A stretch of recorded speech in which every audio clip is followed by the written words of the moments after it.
Road trips can be surprising. At least long ones can be if you don't have a very specific timetable.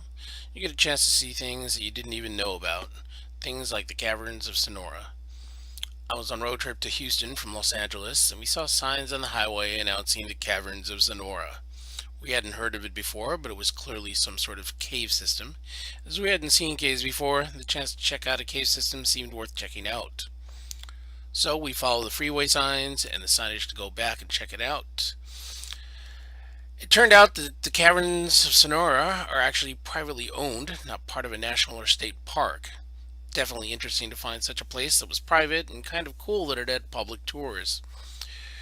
Driving into the place, the area was pretty much like everywhere else, basically scrubland, very reminiscent of Southern California where it doesn't rain very much.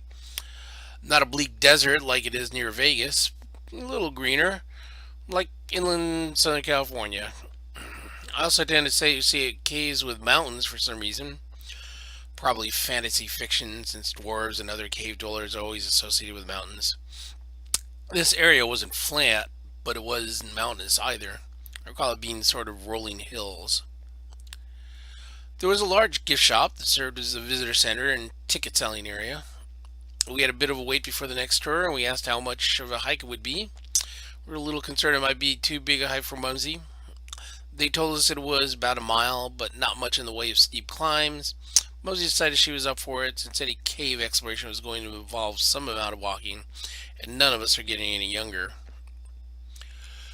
We walked from the gift shop to the entrance, which turned out to be a fairly nondescript stone building with a pair of metal doors that our guide unlocked. We made our way in. On the other side of the doors was a diorama of sorts, showing what was said to be the original entrance hole that was where the owners had originally found entry to the underground caverns decades ago. The caverns themselves are interesting and picturesque. The tunnels that we took were walkable, though the floors were moist and the tunnels were surprisingly warm.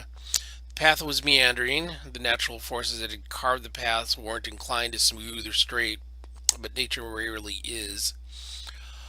All sorts of nooks and smaller side tunnels that allow you to see into other tunnel sections or alcoves were all over the place. The various stalagmite and stalagmite formations were fascinating.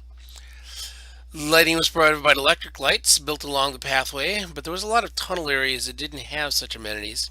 We even saw other actual spelunkers with their caving gear on, at least once, in the section that we looked down on.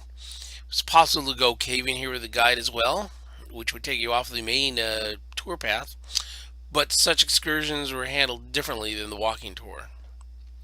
There was a storybook quality to the tour, and understanding how such formations came to be gave the place an almost eerie sense to them, since the place is so very old and so very pretty. So, I did like the cameras of Sonora and pointed out that road trips can be slow when you take the time to check out interesting places along the drive, but it can be pretty cool to find places like the Caverns of Sonora.